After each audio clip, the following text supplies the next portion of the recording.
Assalamualaikum warahmatullahi wabarakatuh. Halo guys, kita berjumpa lagi di video ini dan apa kabar?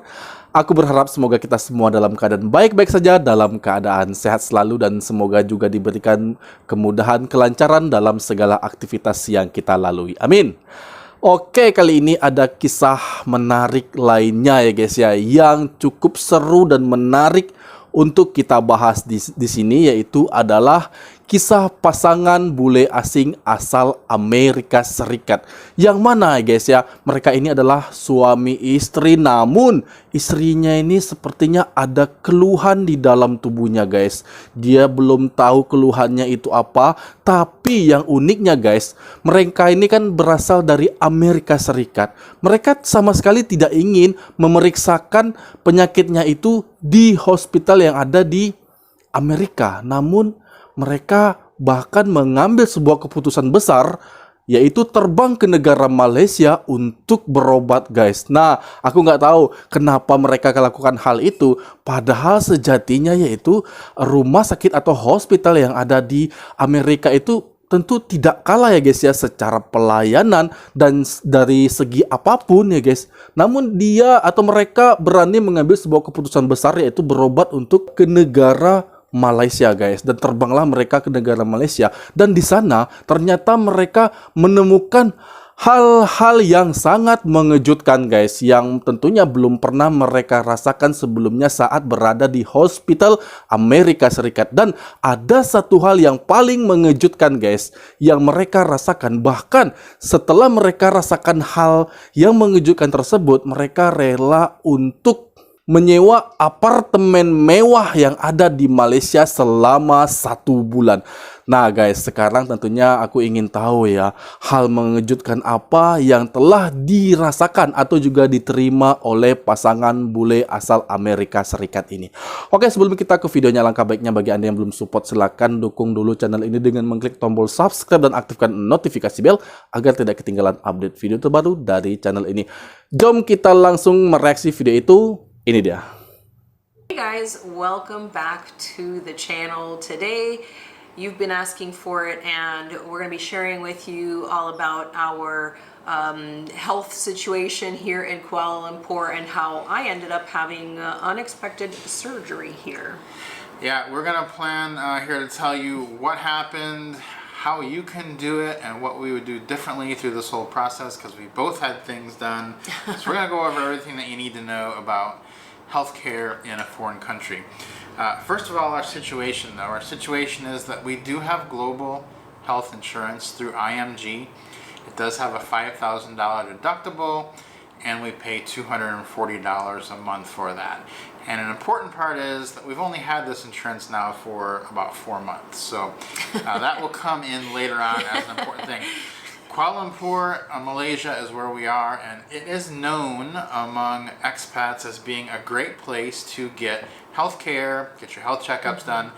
So we have known this. We have never done it here before, but we knew this, and we knew it was coming up on about time to do some stuff, so we booked a month here, and we're in an Airbnb here for a month, and we said we'll go there, we'll see what the deal is, because it's pretty hard to find information online about what would actually happen when we went down this path. We had no idea. So we booked a month, and then we said if we get it done, fine. If we don't, we'll come back a few months later and get it done then, and we'll know then how much time we would need. So came for a month, and we're still here in this month, and that's what we showed up with. Yes, and it's probably one of the things that people ask us the most about is, what if something happens when, you know, you're in a foreign country, or whatever the case may be, right? People ask us all the time. So here it is. And as Rob said, Kuala Lumpur is known as a great place to come and take care of health needs, health screenings, all that kind of stuff. So about a month before we arrived here, we were still in Thailand, and we started the process to try to get appointments because we weren't sure how long it was going to take. If you're in the US and you're making appointments with specialists and trying to do full health screenings and blood work and all that kind of stuff, it can take a month or two to get an appointment. So we thought we better start trying now a month out before we arrive, so that hopefully we can, get something while we're there. And so started actually by texting via WhatsApp, which is really kind of funny to text a hospital and doctor's offices about making an appointment when you're in a totally different country. But got to a point where we actually needed to call and talk to them. So we did that and went ahead and set up our appointments. We were doing health screenings, and then I've had some unknown health issues and was trying to get that all figured out. And so I made an appointment actually with an OBGYN as well as the health screening stuff. Yeah. So we had that all kind of set. The hospital we were going with is called Glen Eagles. It's Glen Eagles in Kuala Lumpur in Malaysia. And so we just started texting their main number, and they gave us the number to an OBGYN and told us about the health screening and all that. So you got your appointment pretty quickly after about 2 phone calls. And the great news was the appointment was set for 3 days after we arrived in Malaysia. So there was no wait a month to get an appointment. We got in with the actual doctor 3 days after. I had a little more trouble getting my appointment I just was trying to get a health screening, So we arrived a little bit early, about 30-ish minutes early, and went ahead and went up. We figured out where we needed to be, asked at the main entrance. The Grab dropped us off at the main hospital, and so we just asked it information there. How do we get to this doctor's office? They told us, oh, that's the next building over, just go this way. Gave us directions. We got over there, went up to the doctor's office, and went in to check in, and we were a little bit too early, so she said you could either sit here or sit someplace else, walk around, whatever, come back.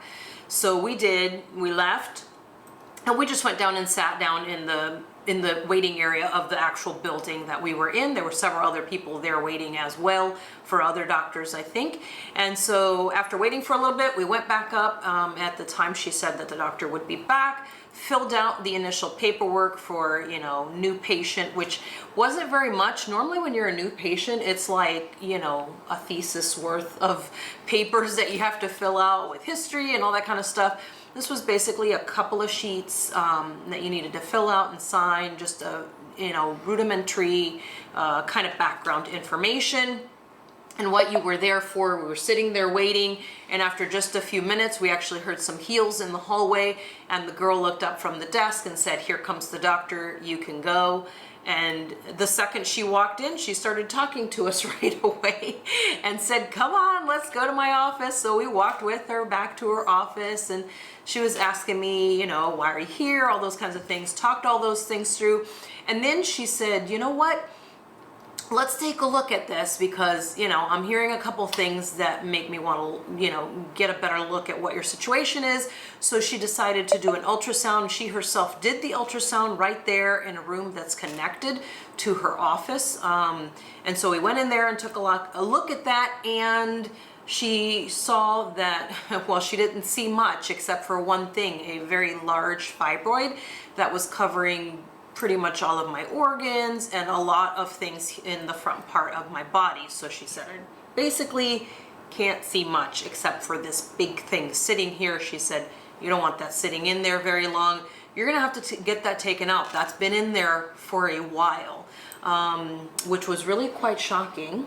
Mm-hmm. Yeah, it was shocking, and she said it was about 6 inches in diameter, so yeah. Pretty big, and pretty much needed to come out as quickly. soon as possible. So she started talking about surgery right away, and we agreed that that was what needed to happen.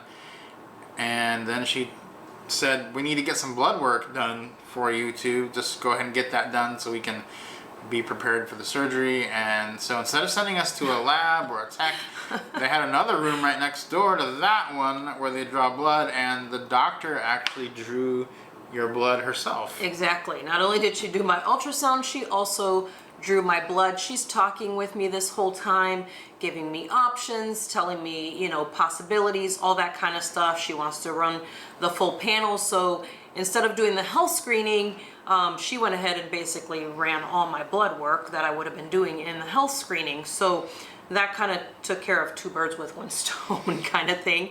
Yeah. So that was really great to be able to do that. And then after she took my blood, then she said, let's go ahead and schedule your surgery. She got out her book. We were back in her office again, and she said, let's see how soon we can get you in. And in less than a week, she said, I can get you in here. She called the OR herself and scheduled it, told them what all she needed. And the next thing I knew, I was up at the desk paying for our visit. Yeah, so the surgery was scheduled for, I think it was a week after the day that we got there. And she was trying to do it on Saturday, which would have been only 5 days, or 4 days after our appointment.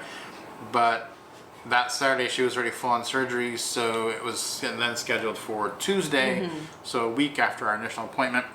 So that's crazy to think that we could walk in, get an appointment, and so the surgery was scheduled for 10 days after our arrival, after we landed in Malaysia.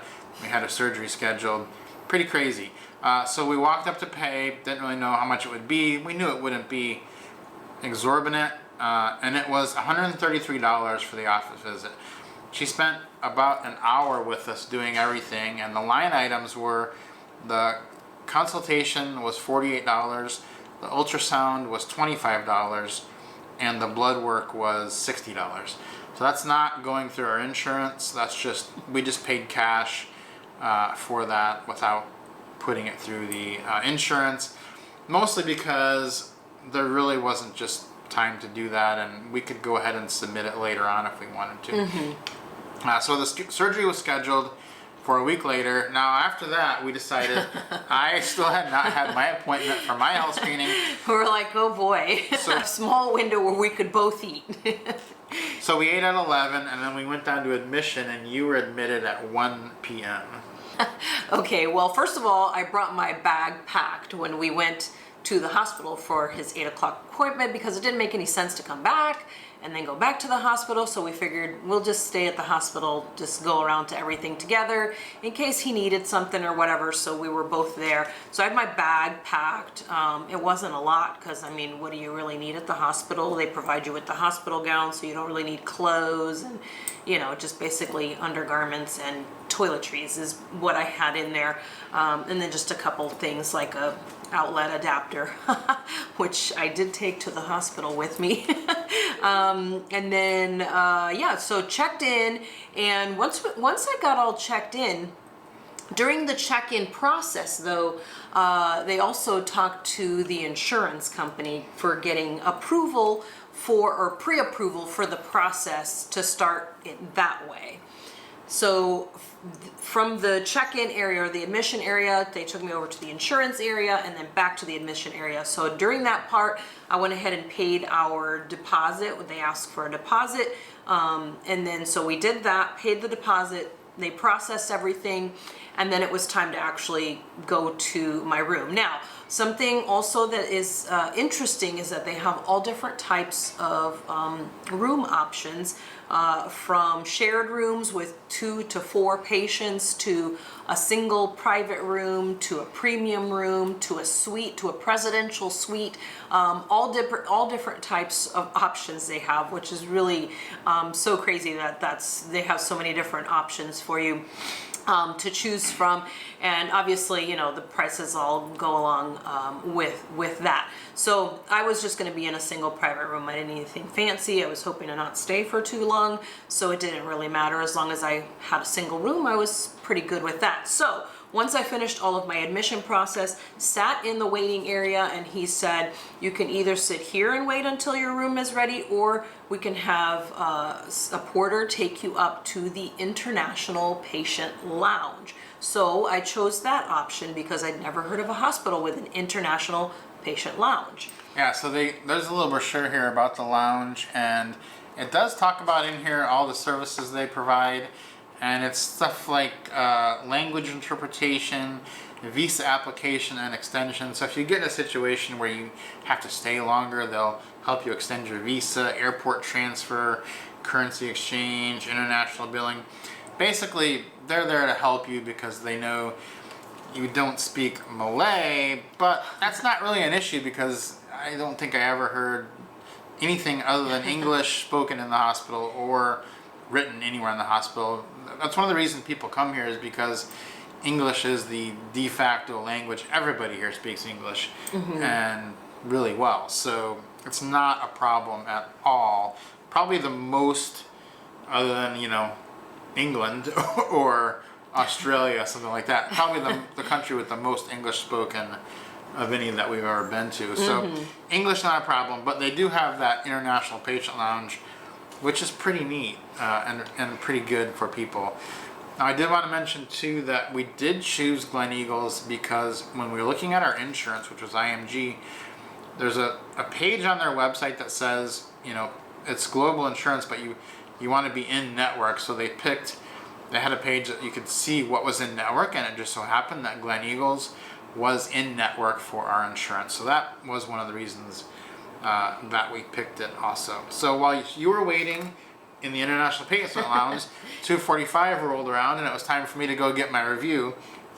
So I walked over, met the doctor, they got me right in, no waiting, and they gave me a CD of all into my room, and I was being prepped to be taken down for an MRI. And once that was done, then the doctor also wanted to, she was super, and one thing I can say about the doctor, many things I could say, but one great thing too was that she was very knowledgeable, and she wanted to have as much knowledge as possible going into the surgery. And because the fibroid was blocking so much, she wanted to make sure that she could see everything and that she knew exactly what she was going in there, what she was going to see when she got in there for the surgery. So she also ordered a full CT scan as well. So later on in the evening, I also had the CT scan, which was basically going to light everything up for her with contrast,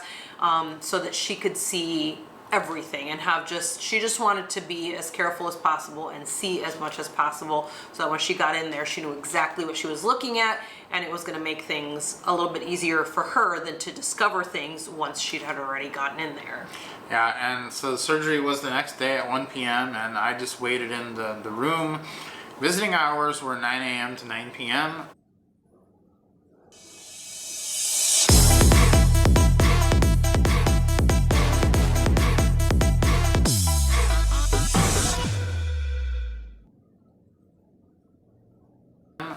You were allowed to order, just waited in the room. Visiting hours were 9 a.m. to 9 p.m. You were allowed to order food up there if you wanted, and so that was pretty good. So I just waited in there, ordered myself some lunch because they were feeding her but not me. You know, food ordering is real cheap, about $4 or $5. You can get a meal ordered over there. So I did that. The doctor did come back and say the surgery was much more complicated than they originally thought, and it did take longer. There was a lot more going on once because they couldn't really see it all, even though they had all those tests done because it was so big. But it did go really well. They got everything, and it was perfectly done. So a couple hours later, they brought Allie back to the room, and she was basically kind of tired and in pain for the next night, and ended up staying 2 more nights in the hospital. Yes, and I actually was offered yet another night if I wanted to. They're very cautious, and they just want you to have every opportunity to rest up as much as you can before you head home. The staff, I have to say, at the hospital was absolutely amazing. Everyone was so kind, so extremely helpful. We even had a few laughs together because a couple times when Rob was not in the room, if a nurse hadn't seen him before in there with me, sometimes they thought I was Malaysian. So they would walk in and start talking to me in Malay, and I would look at them with my deer in the headlights, look at my face like, oh my gosh, I don't know what she's saying to me. And then she would quickly realize that and switch to English, which was amazing. I would have a little bit of chuckle. By the end, I told them, I think I understand what you're saying now. But it was a really good experience. They were just so kind and so extremely helpful at the hospital. It was really such a kind of surreal experience, really, to be in a hospital in a foreign country, having them speaking in English to you. It was just kind of, odd, but good. So while she was in recovery on day 2 after the surgery, I got an email from the insurance from IMG, and it was basically saying that the surgery was now not approved. And so that was a little bit shocking to me. But, you know, it really ended up wasn't a big deal. It was rightfully denied by them at the end of the day, because the surgery that they did have a 6-month waiting period on it when you got the insurance. And as I said before, we've only had this insurance for 4 months. Now, we weren't really concerned about this though, and the reason was because before we did the surgery, the doctor and the hospital, when we checked in, gave us an estimate of what the surgery was going to cost, and the estimate was 10,000 to 17,000 ringgits. And so if you do the quick conversion, that is somewhere between $2,500 and $3,500. And so we thought to ourselves, it's November and this surgery is not even going to meet our deductible. Everything that we're going to do here at the hospital is not going to even come close to meeting our deductible. So we put it through the insurance anyway, just to see what would happen. We did find out what happened was they denied it, but it didn't really end up costing us anything. Now, her surgery did end up costing a little bit more because it was much more complicated and they did need to do extra tests. So the total surgery cost was $4,300 for everything out the door. Paid them with our credit card and just walked out the door. Easy process. And that is an incredible bargain. I'm going to give you a couple of ideas of what some line items were. So like the room and board for the hospital room and her meals for the 4 days and 3 nights, it was $195 for that. It's crazy, like $67 a night for room and board. You can barely get a hotel. Yeah. So it was extremely cheap, and we knew it would be inexpensive. Kind of interestingly though, when we looked online before we got to Malaysia, if you look at the estimates even in Malaysia or Thailand for the surgery she had, the estimates do run 6,000 to 7,000 US. So we were surprised. That's what we were prepared to pay. We thought what was going to happen was we would pay 5,000 for the deductible and the insurance would pay the other 1,000 to 2,000. Got to the doctor and they said, it's probably going to be more like 3,000 to 4,000, and then it ended up being 4,300. So really, if you're doing this type of surgery and you don't have, a big complication, you're probably going to be more on the lower end of that. The low end of the estimate was 10,000 ringgits, which is more like 2,000 something dollars. So pretty crazy that you can get major surgery and be in the hospital all that time for that amount of money. Yeah, it is kind of wild. And honestly, as we think and kind of reflect on it, like, would you do something differently? We really just wouldn't do anything differently. As far as Rob's part is concerned, his health screening, I mean, we knew beforehand what services they provided. And, again, the hospital was highly rated. It's not just here in Kuala Lumpur. There are several Glen Eagles branches in different places. Dan itu tadi video yang baru saja kita reaksi bagaimana pasangan asing ini guys ya dari Amerika Serikat. Mereka rela jauh-jauh ke negara Malaysia walaupun mereka awalnya sebelum ke Malaysia itu ke Thailand terlebih dahulu guys ya. Nah, tapi pada akhirnya mereka tetap memeriksakan diri atau memeriksakan kesehatan mereka di negara Malaysia ya guys ya, tepatnya di Grand Eagle ya guys ya. Itu adalah salah satu hospital yang sangat terkenal bahkan sampai ke Amerika Serikat ya guys. Nah, mengapa orang Amerika itu ya sangat sulit untuk menerima ini? Yaitu adalah untuk berobat di negaranya sendiri, karena memang ada banyak faktor dari setiap orang atau setiap individu itu guys yang merasakan hal yang tidak puas walaupun di Amerika itu menyediakan layanan yang terbaik di dunia ya. Nah, di sini juga dibahas oleh kedua turis asing ini guys, bahwa mereka ketika merasakan perbedaan sewaktu di hospital Malaysia dan juga di Amerika Serikat. Yang pertama mereka katakan itu adalah temu janji atau konsultasi kepada dokter.